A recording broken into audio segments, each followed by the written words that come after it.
네, 뉴 정치본색 오늘은 최상병 특검 입법청문회 특집으로 보내드리겠습니다. 서용주 맥 정치사회연구소장 나와 계시고요. 조수진 변호사, 김민아 시사평론가 나와 있습니다. 안녕하십니까? 네, 안녕하세요. 네, 김민아 시사평론가는 뭘 그렇게 곰곰이 보고 있어요?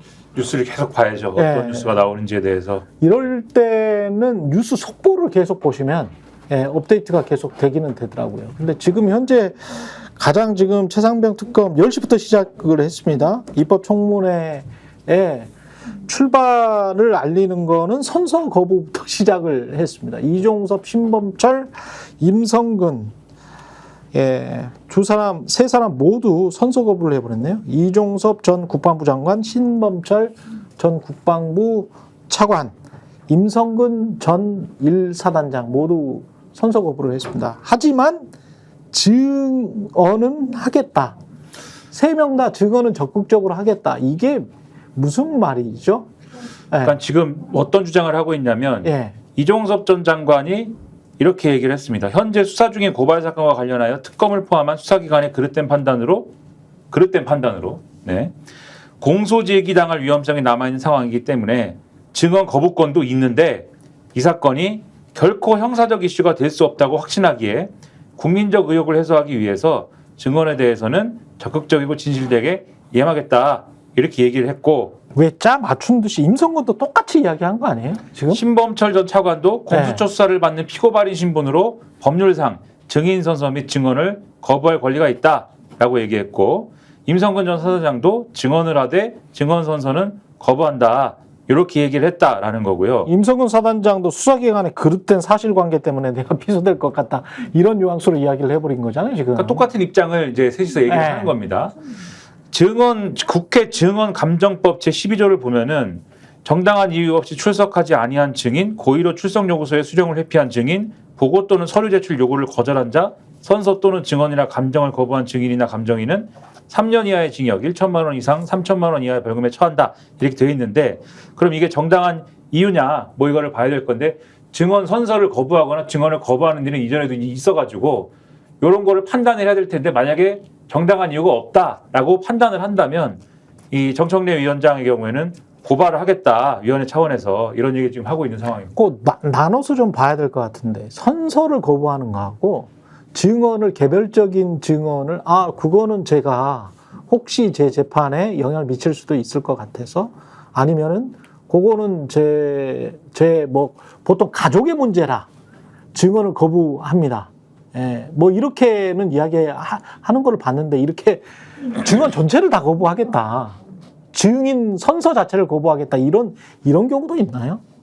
굉장히 드물죠. 나왔으면은 선서를 하고 증언을 하는 경우가 대부분이고, 출석을 저는 안 할 수도 있겠다라는 걸 좀 걱정을 했었는데, 일단 출석을 하고 선서를 거부하겠다라는 거는 이 좀 고도의 법률적인 조언을 다 같이 받고 나왔다라고 보여요. 그러니까 뭐 진술회의 같은 것을 했을 가능성이 상당히 있다. 왜냐하면 지금 똑같은 이유로 진술 거부를 하고 있기 때문에. 그렇죠. 그리고 이거는 일반인이 알 수 있는 그런 문구가 아니거든요.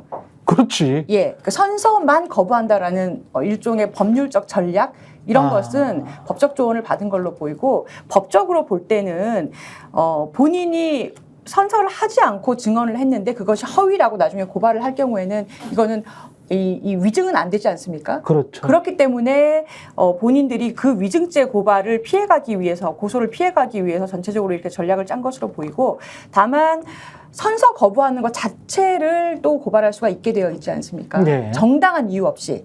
그래서 법사위원장이 아마 그 판단을 할 거예요. 그러니까 나중에 증언을 들어보고 진술을 들어보고 이건 허위다라고 판단이 될 경우에는 그 선서를 거부했던 것이 정당한 사유가 없다.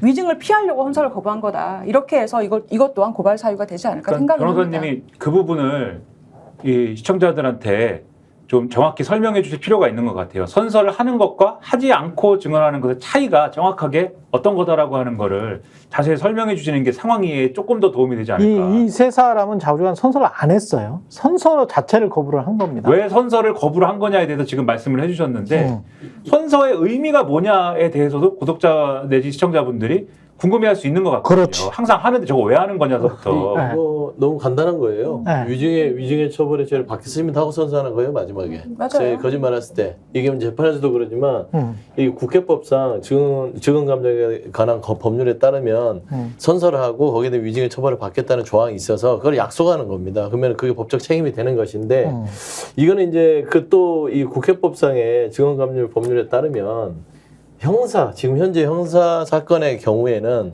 그 증언을 거부할 수 있는 조항이 있어요. 저는 예. 그 부분에 대해서 그걸 100번 활용한 것 같던데, 과연 이게 저는 이제 처음부터 선서를 거부할 거라고 생각을 했고, 그래요? 이들이 와서 무슨 여기서 자백을 하고 고백을 하고 진실 고백을 하려고 나왔겠습니까?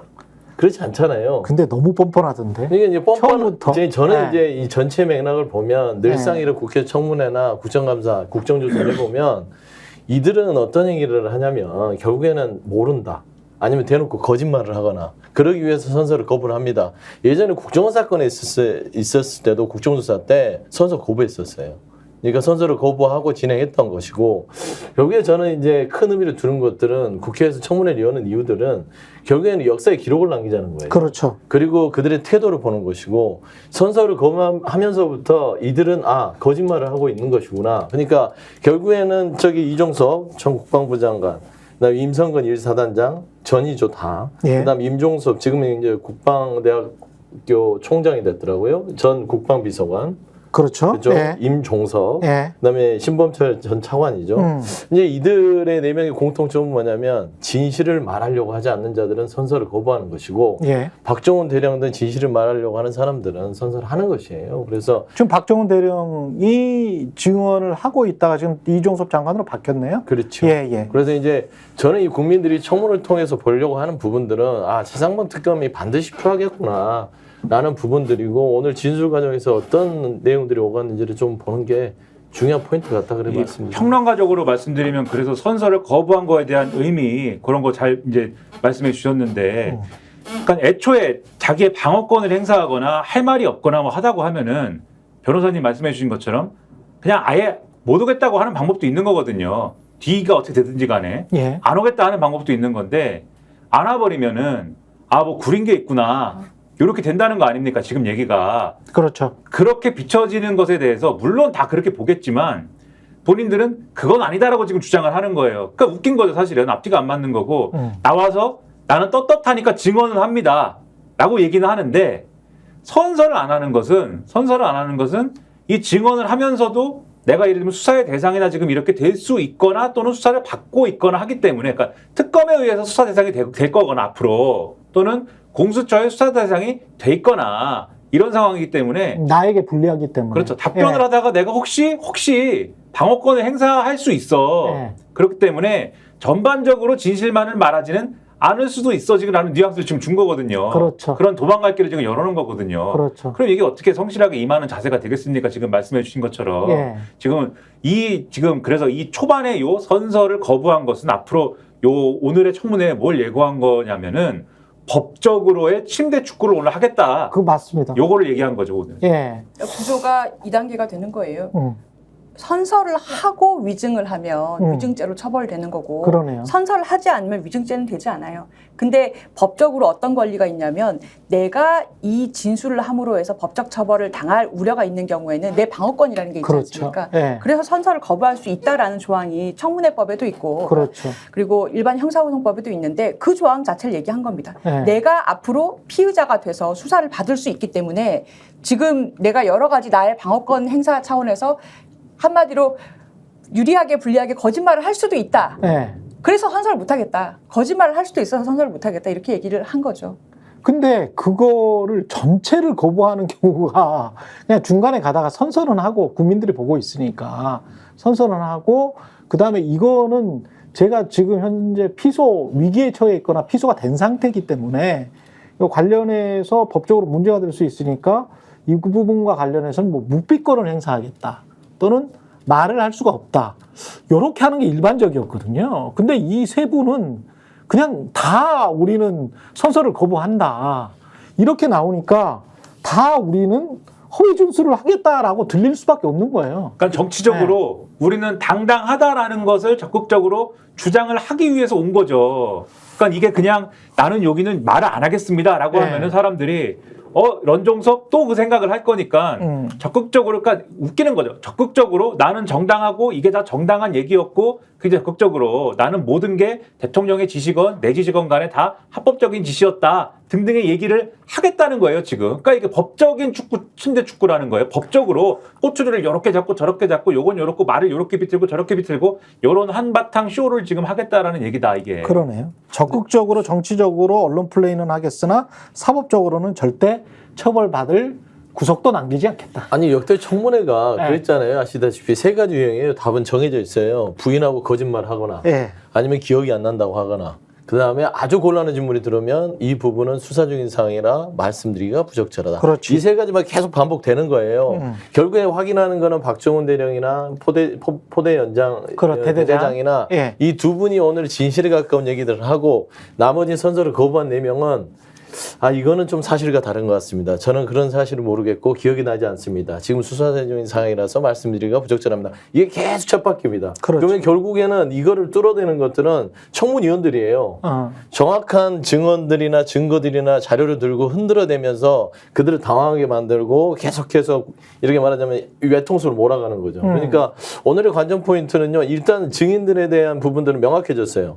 진실을 숨기는 자, 죄를 지은 자는 선서를 거부한 사람들이고 그렇죠. 이미 그냥 명확해졌습니다. 국민들이 보기에. 예. 박정훈 대령 등 진실을 말하려고 하는 사람들 그리고 지금 피해자로서 정부의 어떤 권력에 피해를 당하고 있는 이들은 정말 모든 것들을 사실로 밝혀서 이걸 밝히겠다고 하는 게 명확해져 진영이요. 예. 그러면 이제 시작되면 민주당의 이제 청문위원들이요. 정말 어떻게 준비했는지 좀 모르겠지만 자료들을 흔들어대면서 압박을 해야 됩니다.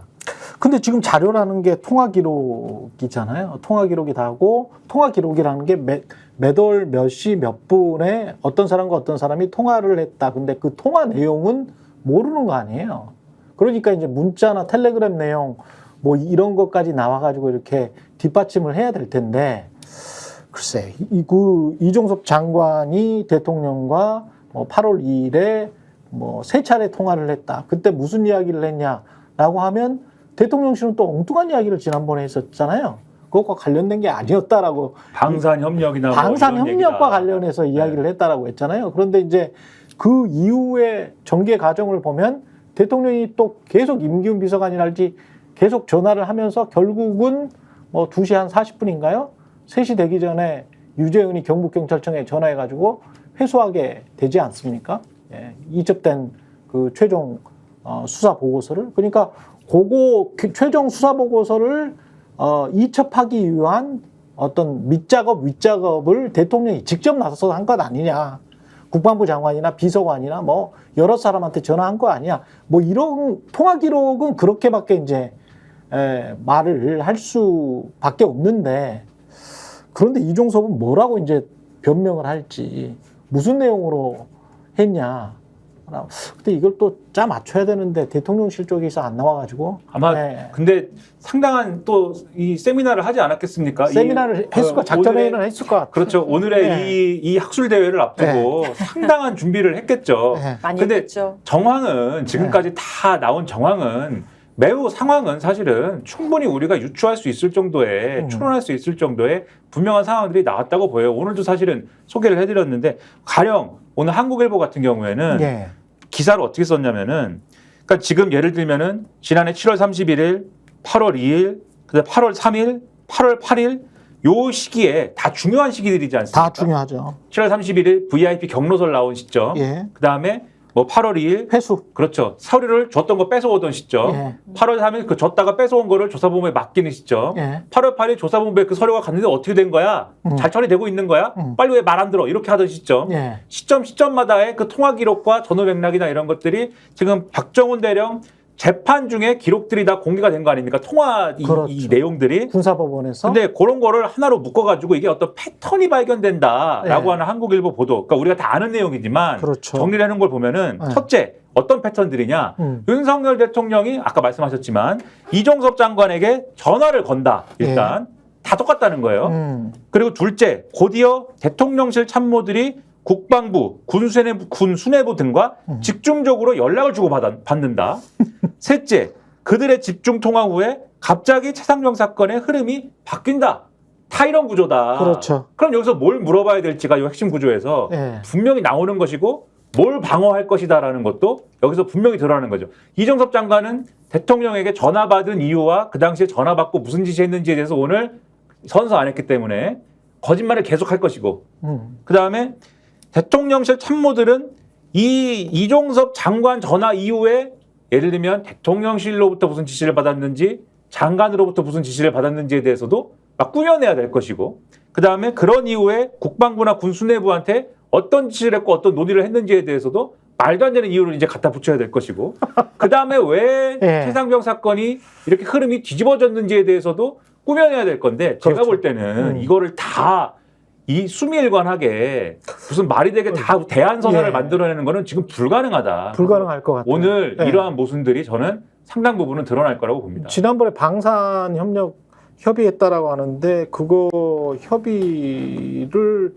하고 난 다음에 어떻게 해서 이런 일이 일어났는지에 관해서 설명 그거 설명도 안 내 지금 한 번 거짓말한 게 이제 꼬여버려 가지고 거기다가 이제 통화도 사실은 안 했다고 했잖아요. 처음엔 안 했다고 그랬죠. 예, 처음에는 안 했다고 했다가 지금은 이제 예. 화낸 게 무슨 죄냐 그러고. 예, 그러니까 지금 이종섭 장관이 윤석열 대통령과 세 차례 통화한 것, 예. 그 내용이 무엇이냐? 일단 그것이 핵심입니다. 그렇죠? 그렇죠. 그리고 김계환 사령관이 VIP 경로서를 여러 명한테 얘기를 했단 말입니다. 그것까지는 이제 증인 내지는 뭐 증언이라고 할까요? 음성 등등이 있는 상태고 김계환 사령관은 처음엔 안 나온다고 했다가 이제는 오후 늦게 영상으로 참석하겠다 이렇게 지금 한 상태예요. 그래서 세 가지 정도를 구체적인 사실관계는 오늘 다뤄질 것 같습니다. 그러니까 박대령에게 혐의자하고 뭐 혐의자를 특정하지 말라라고 한 혐의자 제외 이첩 보류 지시했다는 사실 그리고 해병대 수사단이 경북경찰청에 보낸 수사 기록을 회수해온 기록 회수 행위 그리고 국방부 조사본부에 대해서 재검토하라라고 지시했던 것 그러니까 처음에 혐의자를 특정하지 말라라고 지시했던 것 그리고 기록을 회수해라라고 했던 것 그리고 재검토해라라고 지휘했던 것 그렇죠. 시간상으로는 세 단계로 나뉘죠. 그런데 그렇죠. 오늘 이 이종섭 장관이나 임성근 사단장 그리고 특히 임성근과 박정훈 수사단장이 공식적인 자리에서 이렇게 대면하는 것 한 자리에 있는 건 처음이란 말입니다. 결국엔 처음에 그러면 VIP 경로설이 시작이 된 것이 맞느냐 박 대령이 들은 말은 무엇이냐 임성근 사단장이 주간에서 어떤 말을 들었느냐 이런 부분에 대해서 오늘 여러 진술을 듣게 되겠죠. 유재은이 어떻게 반응할지도 모르겠고 그리고 이제 김계환 사령관이 안 나온다고 했다가 굳이 나온다면 영상으로 처리하겠다는 거는 지난번에 공수처에서도 그랬는데 이 사람은 박정훈 대령의 얼굴을 직접 대면할 용기가 없는 것 같아요. 창피하죠. 네, 너무 창피하고 같은 해병이기 때문에 본인이 또 직속 상관이었던 데다가 대령과 중장의 사이였고 그전에는 사이가 굉장히 좋았다고 하더라고요. 그래서 이제 서로 믿고 의지하고 뭐 이랬던 상관과 부하 사이라서 그 앞에서 무슨 이야기를 하는 게 본인이 굉장히 좀 부끄럽나 봐.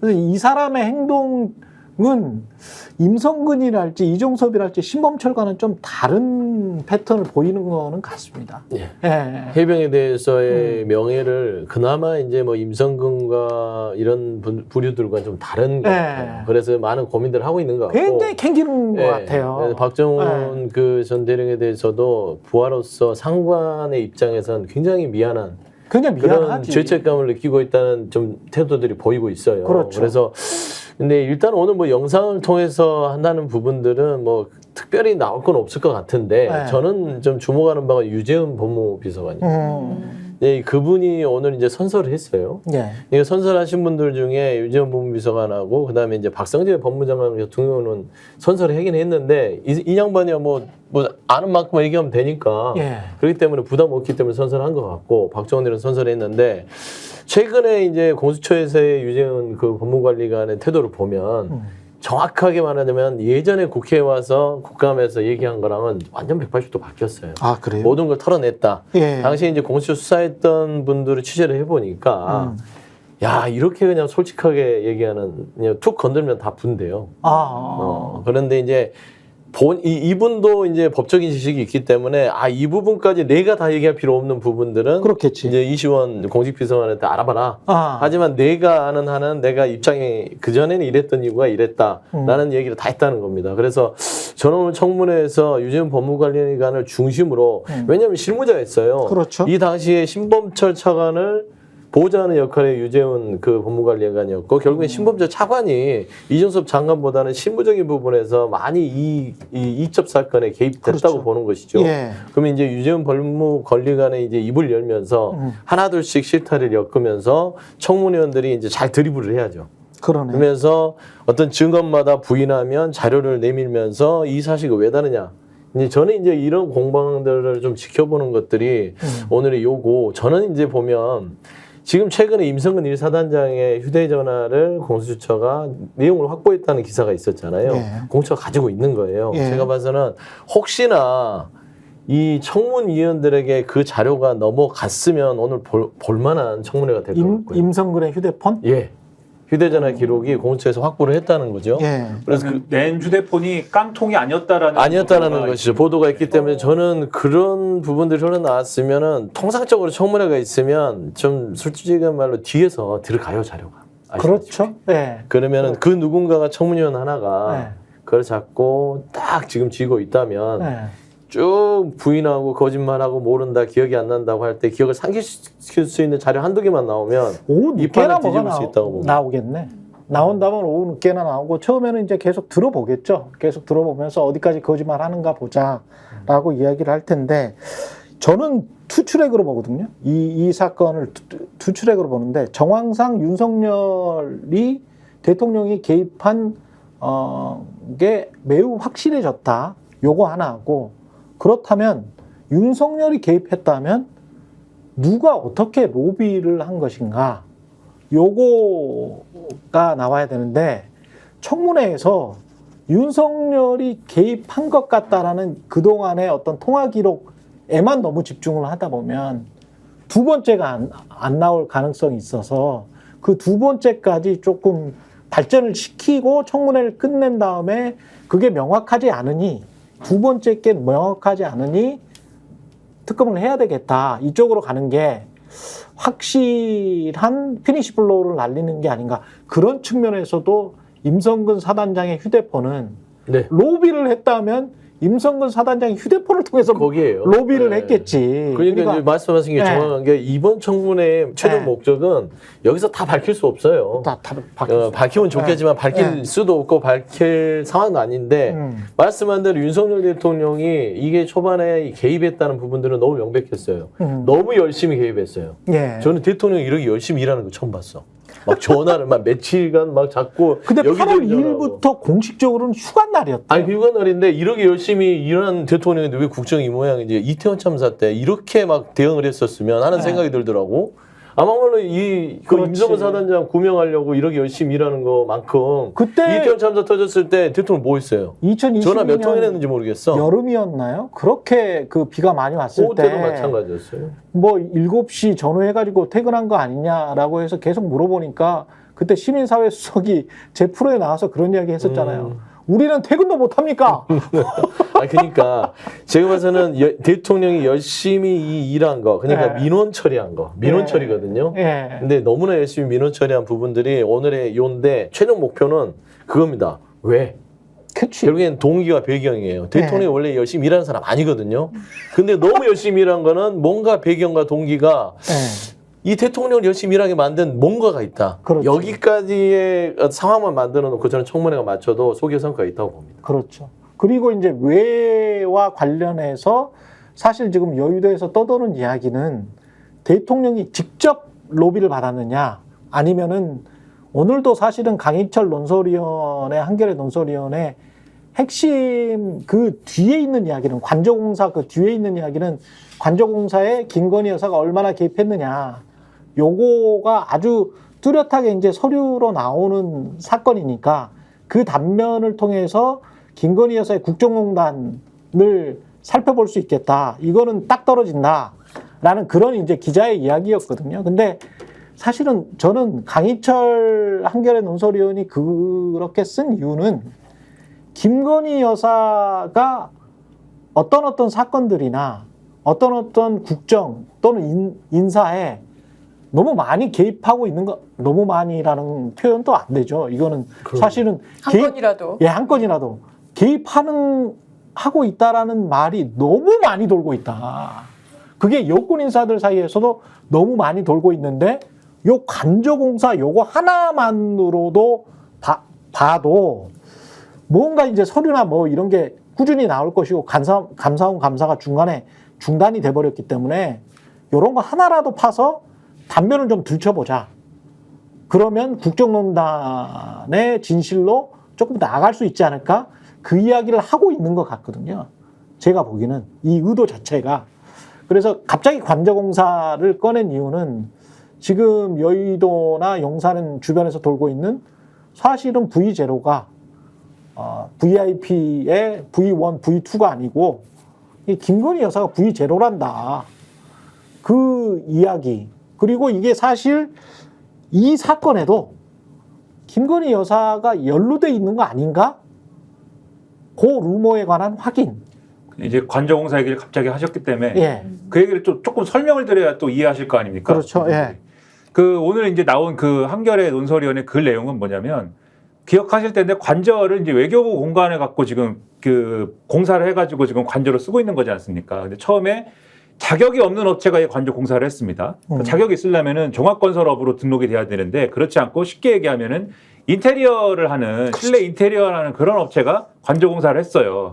근데 했는데 해놓고 나서 바로 그럼 8월 달에 여기 입주를 해야 되는데 그렇지 않고 추가로 뭐를 또 2개월인가 했다면 그렇죠. 또. 뭘 또 공사를 해야 돼가지고 입주가 늦어졌습니다. 그 근데 부실 공사가 아니었느냐. 그렇죠. 알아보니까 보안 관련해서 뭔가를 더 이제 공사를 할 게 있어가지고 추가로 했다고 하는데 이게 그럼 무슨 얘기냐? 처음 공사할 때는 부실 공사였던 거고 그래서 요거를 보안과 관련된 무슨 허점이 생겨서 보안을 보완하느라 심지어는 국내 대기업 건설사가 그래서 요거를 보완을 했다. 이런 얘기까지 나온다라고 고글에는 돼 있어요. 그러면은 애초에 이 부실한 업체를 선정은 누가 했으며 그렇죠. 여기 개입한 거는 누구냐를 알아내야 되겠는데 그게 수의 계약을 했다며. 그렇죠. 수의 계약을 했기에 요걸 알아야겠는데 그럼 요거를 보통 이런 일이 있을 때 담당하는 정부의 기관이 있을 거 아닙니까? 그렇죠. 그 기관한테 물어보니까 답을 안 하더라. 그리고 그 답을 안 하면서 요 뒤로는 우린 잘 몰라요. 요러더라. 그러면은 우린 잘 몰라요면 누굴까? 감사원이 나서서 감사를 해야 되겠는데 그러면 그렇죠. 감사원에서 참여연대나 이런 데서 감사를 해보세요. 라고 요구를 해서 감사를 하던 중에 감사를 하던 사람이 사표를 냈다. 왜냐? 당시에 유병호 감사원 사무총장이 막았다 이거를. 막은 거에 하지 마. 막아가지고 열받아서 사표를 냈고 그 다음에 유병호 감사원 사무총장, 지금은 감사위원인 예. 측근이 뭐 에이스다 이래가지고 요 감사를 해볼게요라고 갔지만 감사가 안 되고 차일피일 침대 축구나 하고 있다. 그리고 의심이 되는 게 요 관련 질의를 2022년에 야당이 운영위에서 김대기 비서실장한테 막 했는데 그때 김대기 비서실장이 얘기하기를 이걸 다 밝히면은 특정한 어떤 분이 나오고 그 특정한 분이 나오면은 무슨 그분이 왜 이걸 선정했느냐 등등의 얘기가 커질 수 있기 때문에 난 답변을 안 할 거다. 이렇게 답변을 했기 때문에 그러면 이런 정황만 보면은 대충 뭐 얘기가 추정할 수 있는 부분이 있어서 마치 이게 최순실의 태블릿 PC 같은 얘기가 될 가능성이 농후하고 그거는 뭐냐? 국정농단 아니냐? 뭐 이런 얘기입니다, 이게. 그렇습니다. 지금 저 관련해서 입법청문회 관련해서 계속 뭐 뉴스들이 나오고 있는데 뭐 지금까지는 증인 선서 거부한 것들 위주로 텍스트 뉴스들은 나오고 있습니다. 그러니까 별다른 어떤 증언은 없다는 이야기죠. 계속 지금 부인만 하고 있다. 일단은 지금은 사파 싸움 비슷하게 가는 것 같아요, 지금은. 네. 임성근 사단장인 거죠? 임성근 네, 사단장이죠. 임성근 사단장. 예. 네. 최상병 사고 당일에 작전 지도는 했으나 지시한 적은 없다. 말장난해요 이게 무슨 지금. 소리예요? 지도와 지시가 또 뭐야? 그러니까 말장난으로 나온 거예요. 저게 뭐냐면 어떻게 사단장이 지도를 합니까? 지시를 하지. 사단장 입에 나오면 다 지신 거예요. 이 군대의 이 이 지휘 체계를 무시하는 겁니다. 그러지 않습니까? 아니 근데 이분은 진짜 뻔뻔하네. 네. 관련해 가지고 그 국방부 조사본부 보고서에도 이 사람은 직권남용의 혐의도 있다라는 게 한번 들어갔었다며요. 그리고 이제 그것과 관련해서 동아일보가 한번 특종도 냈었었고. 그러니까 저게 아니, 이제 제가 네, 군대를 말씀하세요. 네. 안 갔다 와서 그런데 네. 군대 용어로 지도라는 게 따로 있습니까? 저는 처음 들어봐요. 김정은이가 지도하는 거는 내가 들어봤는데. 그건 수령님이 아니 수령님이 지도하는 건 본인이 지시라고 수령님이 아니 지도가 뭐냐면 차이가 있어요, 군대에서는. 이게 병들끼리도요. 네. 병장이 하시잖아요. 네. 병장이 상병한테 얘기하는 건 그거 지시지. 지시예요. 뭐 네. 어떤 계도와 지도가 아니라 군대는 그냥 야 이거 해 하면 하는 거예요. 그리고 그렇게 얘기하는 것을 밑에 하급자들은 지시로 받아들이지 그걸 지도로 받아들이지 않잖아요. 그러니까 지금 철저하게 말장난을 하면서 모르겠어요. 저것도 이제 변호인들에게 어떤 법률적 조언 들었는지 모르겠지만 네. 제가 봐서는 궁세 가니까 지도와 지시를 가지고 말장난한다. 제 생각에는 말장난을 하면 지금 정청래 법사장한테 혼날 텐데. 야 이- 정말 그런 얘기겠죠. 이게 뭐 예를 들면 바둑판식으로 찔러봐라라든지 네. 뭐 어디에 들어가라라든지 뭐 티셔츠를 뭘 입어라든지 이런 것들이 권한을 가진 사람이 권한을 행사하는 방식의 그러한 어떤 뭐 이런 게 아니라 그냥 나는 옆에서 조언을 했다. 아무 말이나 한 거야. 의견을 막 얘기한 거지. 그거 뭐 내 말 사실은 안 들었어도 돼. 뭐 이런 얘기를 지금 하는 거거든요. 아, 근데 그러니까 지금 본인 말대로 해도 되고 안 해도 되고 나는 어떠한 수색에 대한 의견을 냈다. 난 아무 말이나 한 거다 그냥. 그렇죠. 지금 말씀하신 대로 의견이다. 그러니까 의견이다를 제가 제 식으로 표현하면 난 아무 말로다. 그냥 난 군대에서 사단장이고 뭐고 상관없이 돌아다니면서 그냥 아무 말이나 내뱉고 내뱉으면 사람들이 그거에 대해서 지시를 따르든지 안 따르든지 난 상관없이 그냥 힐렐레 하면서 그냥 누워서 잠이나 자면 되는 사람이다. 지금 이렇게 얘기하고 있는 건데 말이 됩니까? 그것도 해병대에서 그런 게 말이 되나요? 그리고 실제로 지난번에서 여기서도 한겨레 TV에서 좀 만든 다큐멘터리를 통해서 그 당시에 그 하급 간부들이 뭐라고 얘기하고 했는지 다 봤는데 그렇죠. 이 임성근 사단장이 화가 났다 이런 네. 것들을 지적했다. 우린 어떻게 해야 되냐? 지금 이렇게 하면 안 되고 빨리 지금 준비해야 된다. 이런 것들 사단장의 말 한마디 때문에 난리가 난 정황들이 거기서도 다 드러나지 않습니까? 그렇죠. 그런 것들을 지금 나 그냥 아무 말이나 하는 사람이야. 이런 걸로 피해가려고 하는 거예요. 좀 아니, 말도 안 되죠. 대대장이 여단장한테 아우 지금은 좀 불가하다, 좀 힘들다, 비가 너무 많이 온다라고 이야기하니까 여단장이 사단장한테 물어봤는데 야 이게 지금 첫날이고 그냥 계속 해야 돼 이런 식으로 이야기를 하잖아요. 그러면 여단장은 사단장 말 듣고 대대장한테 이야기한 거 아니에요. 아니 그게 군대에서 말도 안 돼요. 이게 예. 이 지도와 지시를 명확하게 제가 구분을 좀 해드리면 지시는 상하관계가 있는 거예요. 군대는 무조건 상명하복입니다. 그리고 본인도 예전에 그 타노스 쓸 때 군은 명령을 하면 군인들은 따라야 된다고 또 썼잖아요. 죽어야 되는 존재. 아니 그렇게까지 얘기한 사람이 네. 무슨 지도예요. 상급자. 그러니까 본인이 전 사당장이라면 자문위원으로 지도를 할 수 있죠. 지도라는 것은 이끌어서 이런 방향으로 가는 게 좋겠어요 라는 것이잖아요. 강제성이 좀 결여돼요. 그리고 지도는 행정부에서 하는 겁니다. 관청이나 지도, 권고, 계도. 이거는 이렇게 좀 하세요. 안 그러면 좀 불이익을 당할 수 있습니다. 이거잖아요. 이거는 선택권을 주는 거예요. 불이익을 당하더라도 내가 안 할 수 있어. 하지만 이거는 불이익이 당하니까 내가 해야겠는데 라는 것이 지도의 개념이면 지시는 그냥 위에서 아래로 내려가는 거예요. 그러니까 그거를 부인해버리면 저분은 좀 군인의 자격이 없어요. 특히나 해병의 자격이 없어요. 저렇게 얘기하려면 해병대에서 임성근 사단장을 아저씨라고 불렀어야 됩니다. 사단장님이라고 안 부르고 아저씨라고 불렀어야 지도 말해야 아저씨? 됩니다. 원래 제대하면 아저씨인데, 네, 제대하는 아저씨인데, 당시에는 본인은, 지도 아저씨라고 하니까 갑자기 빠떼로 아저씨가 생각이 나요.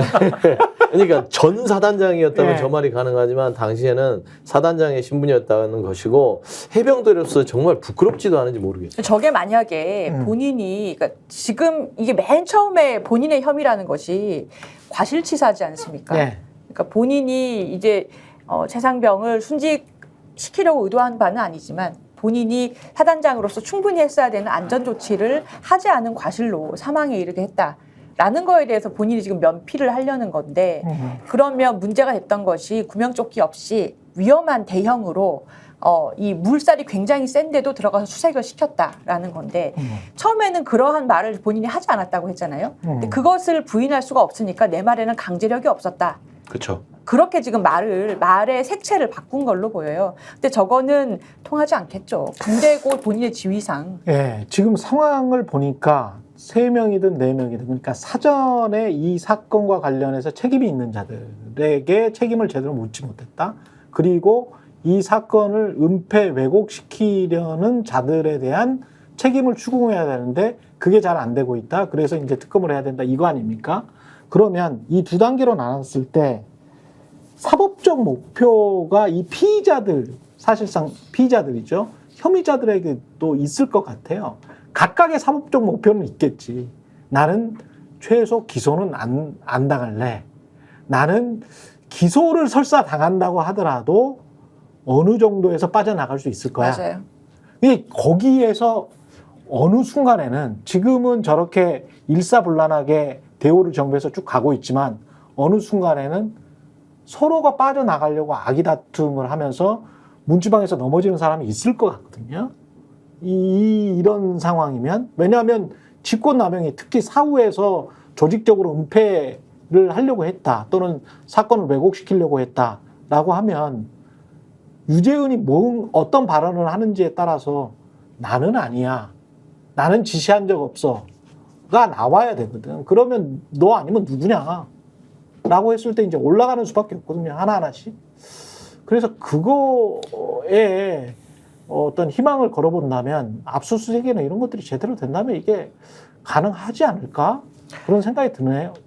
유재은 국방부 법무관리관이 진실을 밝히는데 역할을 한다면 아까 3단계 말씀을 드렸잖아요. 이 과실치사라는 죄를 범한 사람이 있어요. 이 사람 처벌을 그냥 받았으면 됐을 일이에요. 그렇지. 처벌 받았어야 되고요. 그런데 VIP가 경로를 했지 않습니까? 그리고 이정섭 장관하고 세 차례 통화를 합니다. 그 다음에 이첩 회수가 실제로 일어나요. 그리고 뒤처리 논의를 여러 번 그렇지. 20번씩 통화를 하면서 어떡하냐 하고 하죠. 그 유재은 국방부 법무관리관이 활약할 수 있는 부분이 그 뒤처리 논의 부분이죠. 그렇죠. 거기서 본인이 들은 것을 역으로 추적을 한다면 그 모든 일들이 사실은 VIP가 경로에서 일어났다. 그리고 경로의 방향은 누군가를 구명하려는 것이었다라는 걸 유추할 수 있는 많은 걸 알고 있을 거라고 봐요. 그러니까 예. 이거를 만약에 하이직으로 계속 떠넘길 수 있는 사람들은 직접 해수해 온 군 검찰밖에 없는데 군 검찰이 무슨 권한이 있어서 국방부 장관이 결재한 서류를 가지고 옵니까? 자기들 멋대로. 국방비서관이 있잖아요. 그러니까. 예. 대통령실은 초월적 권력이라고 생각하는 것이죠. 그렇죠. 네. 예. 그 뒤에는 대통령이 있다고 생각하니 무엇을 해도 대통령이 다 용인해 준다는 어떤 전제가 깔리지 않았을까. 그러지 않고서는요. 예. 법률적 근거를 어기면서까지 군검찰이라든지 그다음에 나머지 군의 수사를 집행하는 사람들 법무관리관도 마찬가지예요. 법무관리관은 신범철 차관한테 조언을 해야죠. 이렇게 하시면 다칩니다, 차관님. 그다음에 이렇게 뭐 장관한테도 얘기를 해야 됨에도 불구하고 같이 동조해서 그 경찰에 넘어간 서류를 가져왔잖아요. 그렇죠. 이거는 불법적인 행위예요. 근데 이 공무원들이 불법적인 행위를 할 때는 윗선에 든든한 백이 없으면 절대 안 합니다. 그렇죠. 이런 위험한 일을 할 수가 없지. 그러면 특히 또 법을 잘 아는 사람들이기 때문에 뭔가 국방부 조사본부처럼 표식을 해놨을 거야. 하더라도 검찰들도. 그렇죠. 지금 네. 상황 때문에 어쩔 수 없이 윗선의 지시를 따르더라도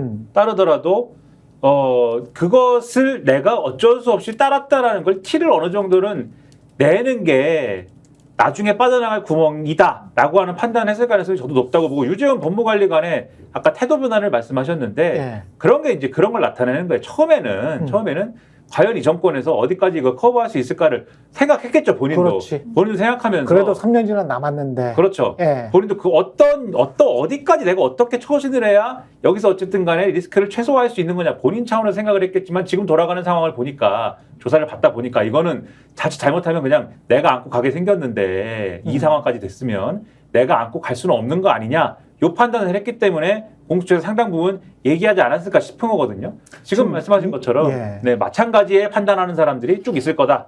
네. 지금 이시원도 나왔었군요. 네, 이시원도 나온다고 했습니다. 예, 전 공직기강 비서관도 나왔고 이종섭 전 국방부 장관은 수사 기록을 이첩 보고받고 대통령에게 보고한 적이 없다. 당연히 보고한 적 없겠죠. 대통령이 직접 전화했으니까. 그리고 12시 4분부터였나요? 그렇죠. 12시부터 세 차례 통화를 했었잖아요. 8월 2일에. 그때 사실은 박진희, 김계환, 이종섭 이 라인으로 이어지는 박진희 군사보좌관 국방부 그리고 김계환 그리고 이종섭 그래서 이종섭은 우즈베키스탄에서 알게 된 거죠. 이첩이 됐다. 그리고 지금 이 시각 이미 경북경찰청에 있다. 근데 그거를 보고한 적이 없다라고 한 게 대통령이 이제 직접 전화가 오셔가지고 가져와 했으니까 보고할 필요가 없잖아요. 그거 빨리 가져와. 그럴 수 있네. 그런 말장난일 수 그쵸. 있네. 그러니까 대통령께서 지도를 네. 한 거예요. 이거 지도를 한 거구나. 지도를 하셔서 지시한 적은 또 없고. 그렇죠. 이런 얘기 하려고 선서를 안 했나 봅니다.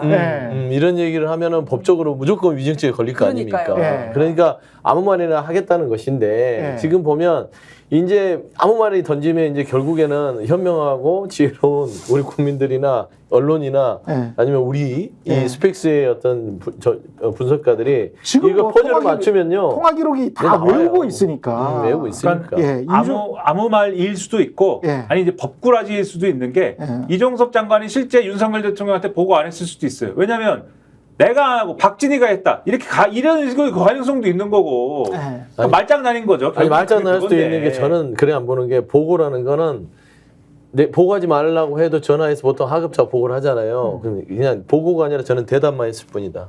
그럴 묻는 수도 말에 있고. 묻는 말에 답변을 한 거예요. 답변과 보고는 아니 다른 그러면 거예요. 근데 대통령한테 다 옮겨 가버리는데. 그런 거지. 아니 진짜. 이분들 변호사 누굽니까? 자꾸 말 갖고 단어갖고 장난칠 거예요. 단어하고 장난치 지도 지시. 아까 임기훈하고 이시원은 뭐라 그랬어요? 이종섭은 계속 지금 대통령과의 통화 내용은 밝힐 수가 없다. 보고한 적 없고 통화 내용 밝힐 수 없다. 이시원은 수사 중인 사안이나 답변이 어렵다. 예. 뻔한 레파토리예요. 뻔한 정청래 레포트네. 위원장님이 이제 화를 내려고 이제 부릉부릉 하시는 거 아니에요? 예. 임기훈 전 국방비서관은 임기훈은 기억이 안 난다. 기억이 안 난다. 나는 네, 기억이 기억이 뭐 안 당연히 난다. 안 나시겠죠. 예. 야, 기억 안 난다. 보고한 적 없다. 수사 중이나 답변할 수 없다. 제가 말씀드렸잖아요. 쓰리 그것만 쿠션이에요. 이거 완전히 그것만 계속 돌아요. 계속 매뉴얼이에요, 도는구나. 매뉴얼. 그러니까 이제 예. 저기에서 예. 모르겠어요. 좀 안타까운 거는 시간이 너무 짧고 그 다음에 자료 제출의 한계성이 있기 때문에 그렇지. 누군가 내부에서 자료가 들어오지 않는 이상 결정적 한방이 나와야 되는데 안 그러면 이제 이게 말하자면 좀 지리한 질문과 그렇죠. 그다음에 빤한 대답이 계속 반복되거든요. 공전이죠. 이렇게 네. 되면. 예. 그래서 이종섭의 아까 그 이종섭이 보고를 안 했다고 한 거에 대해서 조금 부연 설명드리면 그 박진희 군사보좌관이라는 사람이 이종섭의 이제 핵심 참모이기도 하면서 예. 이 사건에서 사실 이 용산하고의 한 라인을 맡은 사람이기도 하거든요. 그리고 그렇죠. 한 라인을 맡은 게 그러니까 거쳐가는 게 국방비서관, 박진희, 그다음에 유재은 그냥 이렇게 가는 라인도 있고 그렇죠. 이런저런 움직임들이 있어요. 그러니까 사실 여기서 컨트롤 타워가 이종섭이 중간에 딱 있고 이종섭이 확실하게 윤석열 대통령과의 사이에서 컨트롤 타워 역할을 확실하게 했으면은 이종섭이 보고했습니다, 안 했습니다의 문제에서 아마 기억이 안 납니다라고 얘기했을 가능성이 컸을 것 같은데 지금 뭐냐면은 이종섭은 또 이게 확실한 중간에 컨트롤 타워를 한 것도 있고 안 한 것도 있는 것 같거든요. 예. 그러면 이종섭은 자기가 어느 순간에는 제가 볼 때 어느 단계의 어느 상황에 대해서는 자기가 빠져나갈 국면을 또 자기가 창출할 수도 있는 것으로 보이고 예. 그러나 그렇게 하더라도 이종섭이 보고를 안 했다든지 이종섭이 주도를 하지 않은 어떤 건이 있다면 그거는 누가 그러면 컨트롤 타워 역할을 하고 주도를 한 거냐? 그건 대통령이 한 거예요. 그러면 그렇죠. 이걸 역으로 보여주는 것이기 때문에 이 빈틈을 잘 또 규명을 해내야 된다. 그러네요. 보고한 적이 없는데 통화 내용은 바뀔 수가 없다고 하는 게 이종섭은 철저히 자신의 직권남용은 지금 빠져나가려고 하는 것 같습니다. 예. 그죠? 그 전체를 다 어. 보세요. 지금 이시원, 임기훈, 이종섭, 임성근 얘기를 하면 본인들이 헤드가 아니에요. 지금 다 대통령이잖아요. 컨트롤타워는 대통령으로 지금 근접해가는 과정인데 그 근접하는 과정 속에서 기억이 다 증발돼 버리는 거지. 그리고 보고한 적이 없다는 것들은 결국에는 대통령이 컨트롤을 다 했으니까 다 지시대로 움직였던 것 뿐이에요. 그 지시를 그래도 대통령 거를 얘기할 수 없다. 지금 이런 상황들이 전개되고 있기 때문에 저는 이 틈을 버릴 수 있는 한 장에 정말 결정적인 넌 뭔가 자료가 하나 나왔으면 좋겠다라는 그런 아니 기대를 근데 계속 이게 갖고 있어요. 떠넘길 수 있을까요? 상식적으로 이종섭 밑에는 박진희 군사보좌관이 있고 박진희와 임기훈은 많이 연락을 했었고요. 박진희와 김계환도 많이 연락을 했었거든요. 해병대 사령관과. 그리고 임기훈은 대통령실에 있는 국방비서관이죠. 그러면 이종섭은 지금 보고를 한 적이 없다. 이 사람 말을 그대로 한번 믿어봅시다. 보고한 적이 없고 통화 내용은 밝힐 수 없다라고 했으면 통화 내용을 밝힐 수 없다는 대통령을 보호하기 위한 것이고 보고한 적이 없다라고 하는 거는 본인을 보호하려고 하는 거잖아요.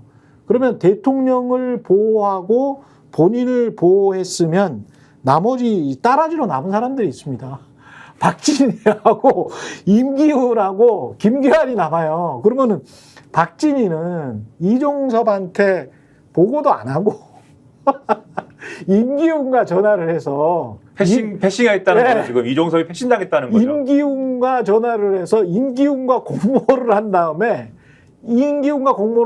야 수사 보고서 그거 다시 탈취해.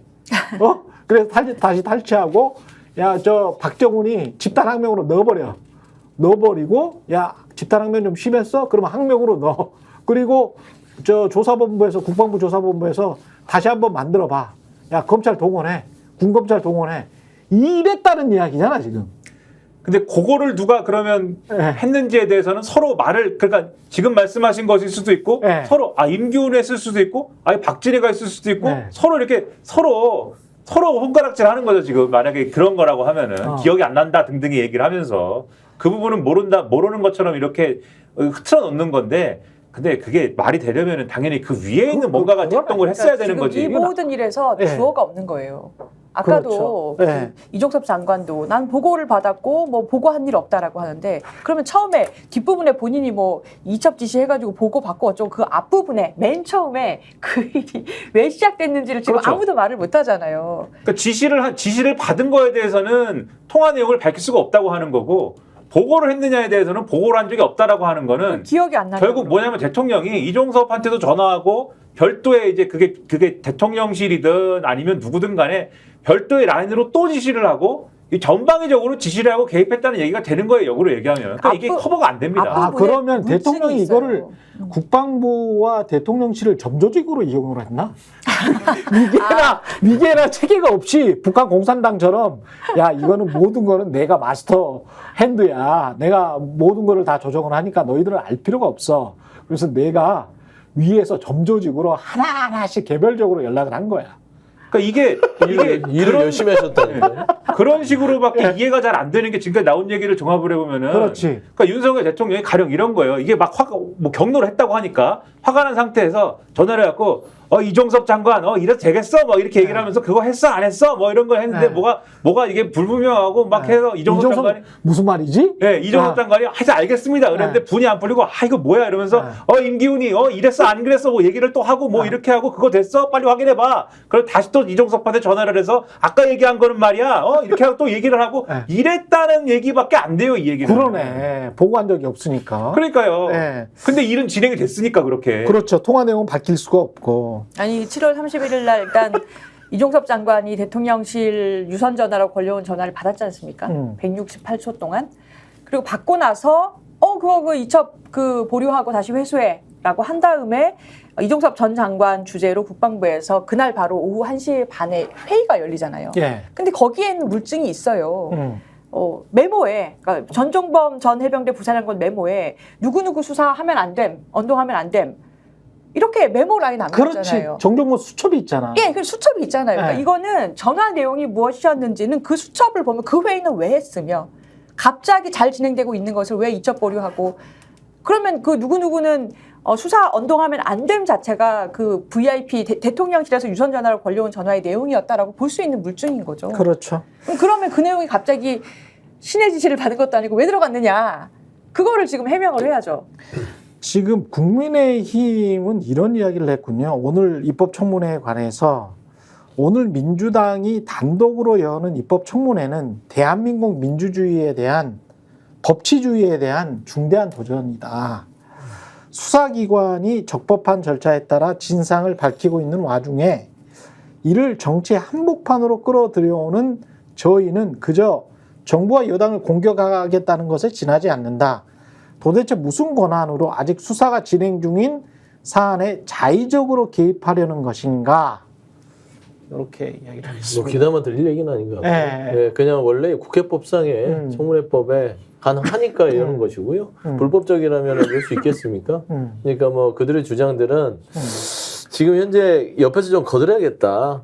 본인들도 지금 들어와서 좀 거들어야 되는데 밖에서라도 좀 이렇게 좀 어깃장을 내줘야 그래도 국민이 일한다는 건데 실제로는 들어와서 본인들이 시간 끌고 고성하고 그다음에 반대 질문하고 해야 되는데 이 상임위 그 협상 이것 때문에 못 들어오고 밖에서 그냥 어깃장 정도 수준입니다. 그러니까 전혀 성의가 없는 논리가 안 거예요. 맞아요. 성의가 없어요, 성의가. 네. 제가 볼 때 제가 윤석열 대통령이 화가 납니다. 아니 여당이 말이야, 여당이 진작에 상임위 관련 협상을 말이야 어떻게든지 마무리 짓고 말이야. 근데 이렇게 화를 내면서도 그랬어야 됐나 이렇게 혼자 생각을 할 수도 있겠지만 대통령도 이거 진작 여기서 말이야 방어를 하고 말이야 다들 하나의 로펌처럼 변호사 역할을 하고 말이야 이렇게 해야지 지금 밖에서 저렇게 내나마나 논평이나 내고 이거 뭐 하는 거야. 화가 날 정도의 사실은 무성의한 대응입니다. 저것은. 앞으로 오늘 뭐 이거 딱 끝나고 바로 이제 특검법 발의할 거 아니에요. 특검법 발의하고 어떻게 될 것 같습니까? 이게 재의결 분명히 갈 것 같은데 그 거부권을 행사하면 지난번하고 다른 거는 이제 8표만 빼오면 된다. 192표인데 가능하겠어요? 23일을 봐야죠. 23일? 예, 한동훈 전 위원장의 이 말하자면 전당대회 출마 네. 회견문을 보면 얼추 그냥 좀 그 전체적 흐름이 나올 수 있을 것 같아요. 근데 서로 간에 통화를 했다는데 한동훈과 윤석열이 그거는 그냥 예의상 네. 그나마 그래도 20년 이상 관계를 맺었는데 그렇죠. 저 나갑니다. 뭐 특별한 일이 있었겠어요? 뭐 네. 원희룡 전 장관처럼 만나서 뭐 밥을 먹거나 이런 것도 아니잖아요. 전화 한 통 한 거예요. 이거는 한동훈 전 위원장이 윤석열 대통령을 존중해서가 아니라 본인의 그 말하자면 인격을 위해서 전화 한 통 한 거예요. 모양새? 그러니까 모양새, 자기 네. 모양새 때문에. 그래서 큰 의미는 없을 것 같고 중요한 건 23일 날 한동훈 그 전 위원장이 결국에는 최병 특검 얘기를 안 할 수가 없을 거예요. 그러니까 이 뉘앙스를 보게 되면 108명 중에는 최소한 10명 이상의 움직임이 있을 수 있다. 결국에는 뭐 한동훈 전 위원장이 당대표가 되고 났을 때쯤에 재의결이 될 공산들이 있어요. 그렇지 않겠습니까? 그렇죠. 예, 7월 19일이 마지막이니까 그렇게 되면은 제 생각에는 지금 청문회 국민 여론, 그 다음에 한동훈 전 위원장의 생각, 그리고 결국에는 본인도 윤석열 대통령과 같이 가면 같이 죽는다라는 판단을 했을 때는 넘겨줄 공산이 크다. 근데 저는 이 주로 이렇게 쭉 TV 방송들 뉴스들을 보면서 만약에 이런 게 문재인 대통령 때 있고 이런 사안이 특검 같은 큰 사안이 있는데 여당의 당대표가 뭐 이렇게 한 3명 나와요. 지금 이야기가 나오는 게 원희룡, 뭐 나경원, 그 다음에 뭐 한동훈 이렇게 나온다면 네. 기자들이 당연히 물어봤을 것 같거든요. 그 최병 특검과 관련해서는 여당 대표의 입장은 뭡니까? 이렇게 물어봤을 것 같거든. 와, 근데 방송 뉴스에 그리고 신문에도 그 물어봤다는 어떤 그게 없어. 기사도 없고 녹취도 없고 아무것도 없어요. 그냥 나경원이 뭐 무슨 뭐 어디 그냥 굉장히 추상적인 어떤 뭐 무슨 시기가 무르익고 있다 뭐 이런 이야기. 그다음에 원희룡이 무슨 당정이 일체가 된다 뭐 이런 이야기. 그다음에 한동훈의 그냥 추상적인 말들 있잖아요. 아니 왜 그렇게 구체적으로 안 물어보지? 나는 그게 진짜 답답해. 아마 물어는 네. 받겠죠. 물어는 받는데 첫째 당사자는 답을 안 하는 거고 아니 그러면 좀 얘기를 하고 예. 둘째 주변 사람들이 얘기를 하는데 어떤 녀석은 최상병 특검 얘기를 한동훈이 한다고 그랬습니다. 출마 선언하면서. 근데 어떤 사람은 하긴 하는데 여러분의 기대의 내용이 아닐 것이다라고 또 얘기를 했습니다. 그러니까는 한동훈 주변에도 지금 얘기가 달라요 지금. 근데 아니, 그거야 뭐 평론가적으로 볼 때 네. 저는 이제 물론 이제 서영주 전 대변인처럼 이제 그런 선택지도 있는데 가령 윤석열 대통령하고 같이 가면 앞으로 대권 주자로서의 미래가 불투명하니까 그렇지. 이걸 내가 이번 기회에 뭐 선을 긋겠다 뭐 이런 것도 있을 수 있겠지만 지금 전당대회 사실은 판을 보면 한동훈의 지금 약점이 뭐냐면 한동훈 전 비대위원장이 국민의힘의 대표가 되는 데 있어서 걸림돌은 그러니까 이거는 지금 자기가 대선이나 총선을 나가는 게 아니잖아요. 당대표가 되겠다고 나가는 그렇죠. 거지 않습니까? 그럼 당원들이 무슨 생각을 하냐면 한동훈의 국민의힘이 되면은 여당하고 대통령하고 싸우나? 이 생각을 하거든요. 여당하고 대통령하고 싸우면은 지금 우리한테 좋은 건가? 이 생각을 하는데 여기 있는 사람들은 이 대통령이 잘못 가고 있으니까 싸워야지라고 당연히 생각하지 않습니까? 예. 당원들, 특히 적극적으로 움직이는 당원들은 근데 기류가 꼭 그럴 거냐에 대해서 당원이 20%죠 이번에. 당원이 80%죠. 80%인가? 80%죠. 아, 여론이 20%인가? 그렇죠. 예. 그리고 이 중에 반 정도는 영남권에 있죠. 반 넘죠. 영남권에 있는 당원들이.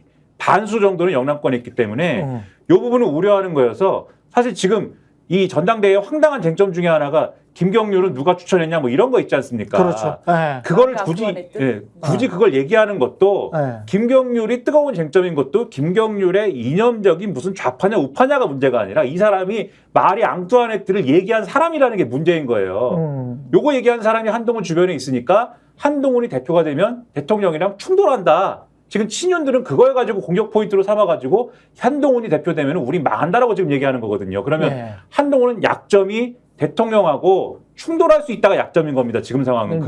예. 그래서 대통령하고 통화했다가 나오는 거고 그래서 최상병 특검을 얘기할 때 어떤 가능성이 있냐면 얘기를 하는데 이건 야당의 부당한 공세고 요거는 무조건 방어해야 된다라고 나올 가능성도 있다. 나도 저렇게 나올 것 같거든. 나도 지금 현재 상황에서는 한동훈이 대통령에게 반기를 들 이유가 전혀 없고 그리고 108로 그냥 쭉 갈 수 있다라는 분위기가 국민의힘 내부에 분명히 있는 것 같아요. 그러면 김기현하고 뭐가 달라요? 그러니까. 그렇죠. 그러기 때문에 옆에 이제 보수 언론이 이미지 싸움을 해주거든. 예, 적당히 추상적인 말로 혁신적으로 보이게. 그냥 이 사람 자체의 어떤 외모나 뭐 이런 것들로 자꾸 자극을 시키니까 원래 그게 보수 언론 이미지 정치하는 그 언론 플레이하는 친구들의 뭐 장점이라고 해야 될까요? 특기라고 해야 될까? 뭐 못된 흉기라고 해야 될까? 뭐 그런 거죠. 그래서 요 두 가지 얘기가 마무리를 할게요. 요 두 가지 얘기가 다 지금 한동훈 주변에서 측근들이 두 가지 얘기를 같이 하는 것 같다. 그래서 어떤 분들은 이번에 선거구 가야 됩니다 하는 것 같고 네. 어떤 분들은 그러면 전당대회 말아먹습니다 하는 것 같고 요 갈등 상황인 것 같다. 그 약간 그게 떠오르는데요. 그 이제 유승민 의원이 대권 주자 여론조사하면 늘 순위에 있어요. 그렇지만 당 안에서 당원들에게 인기가 있지는 않거든요. 그렇죠. 국민의힘에서. 그러니까 제가 어떤 얘기 들었냐면은 그 동해 유전 얘기한 다음에 대통령이 잘한다.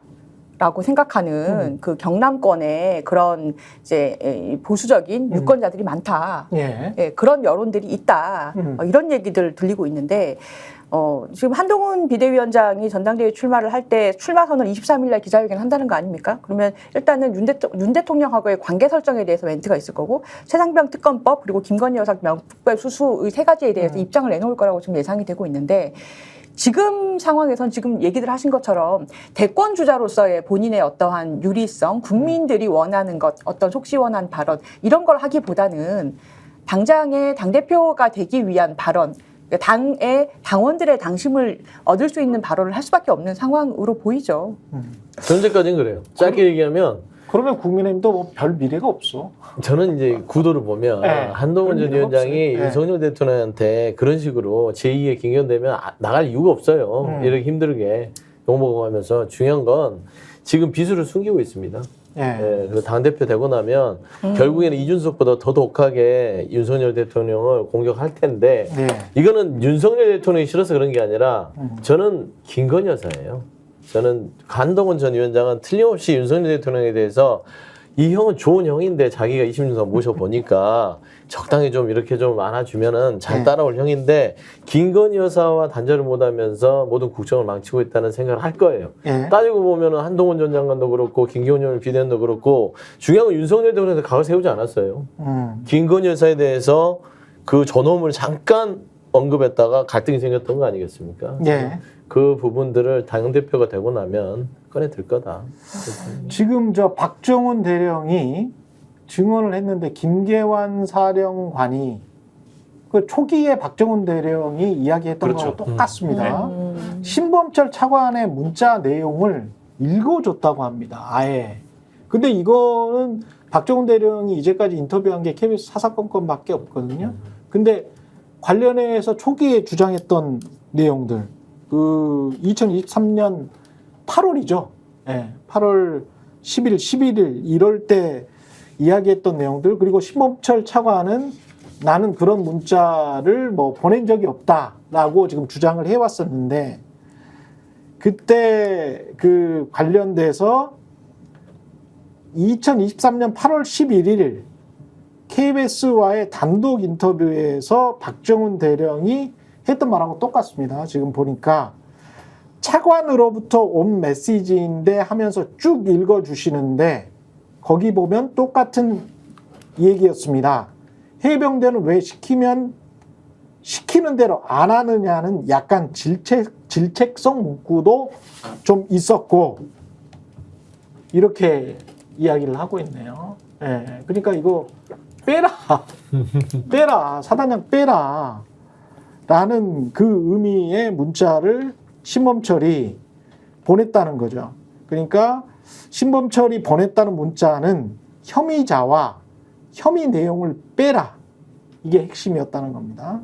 신범철 차관의 지시 사항을 읽어줬다. 근데 신범철 차관은 이 라인 직계 라인 자체에 없는 사람이기 때문에 아무리 우즈베키스탄에 지금 국방부 장관이 가 있었던 상황이지만 신범철은 그럼 누구한테 이야기를 들었어? 당연히 또 대통령실이 나올 수밖에 없고 그러면 신범철은 직권남용 한 건데. 신범철이 네. 그 차관에 오기 전에 용산 라인이잖아요. 그렇죠. 예, 그렇기 때문에 그 라인으로 해서 움직였다고 보는 게 합리적일 것 같고요. 네. 이제 시작이네요. 뭐 이제 좀 더 이제 오후에는 조금 더 자료들을 확보해서 재밌게 진행될 것 같습니다. 그렇죠. 신범철 문자 내용 똑같은 내용이죠. 혐의자, 혐의 내용, 죄명 빼라. 해병대는 말을 왜 안 듣냐. 이게 사실 저런 내용들이 처음에 인터뷰되고 2023년 8월에 알려졌다가 신범철이 부인하고 대통령실에서는 말을 안 하고 있고 국민의힘이 덮어버리고 언론이 이야기를 안 하니까 완전히 묻혀져서 우리가 까먹고 있었던 거야. 그러니까 박정훈 대령 입장에서는 얼마나 억울하고 소외되고 아 나는 완전히 외톨이구나 세상 외톨이구나 그런 생각을 가졌겠어요. 근데 대통령이 런종섭을 호주 대사를 임명한 다음에 이 사건이 불거지잖아요. 다시 그렇게 생각을 해보면 그 박정훈 대령이 그동안 당했던 것들 그 다음에 세상과 고립돼 있었던 기간들을 충분히 또 우리가 공감할 수가 있을 것 같습니다. 예. 그런 측면들이 있네요. 예. 여기까지 정치본색 해야 될 것 같고요. 예. 서영주 맥 정치사회연구소장 조수진 변호사 김민아 시사평론가였습니다. 예. 상황은 계속 되고 있는데 정리가 좀 돼야 될 것 같네요. 오후쯤에는. 하지만 특검을 해야 된다라는 그 결론에는 뭐 똑같이 이르게 될 것 같습니다. 네, 더 여론은 더 높아질 것 같습니다. 네, 여기까지 정치본색이었습니다. 고맙습니다. 저희가 얘기할 때 오셔가지고 라이브로 관전하시기 바랍니다. 반드시 주변 사람들 데리고 오시기 바랍니다. 구독, 좋아요, 알림 설정 해주시기 바랍니다. 좀 살려주십시오, 저 좀.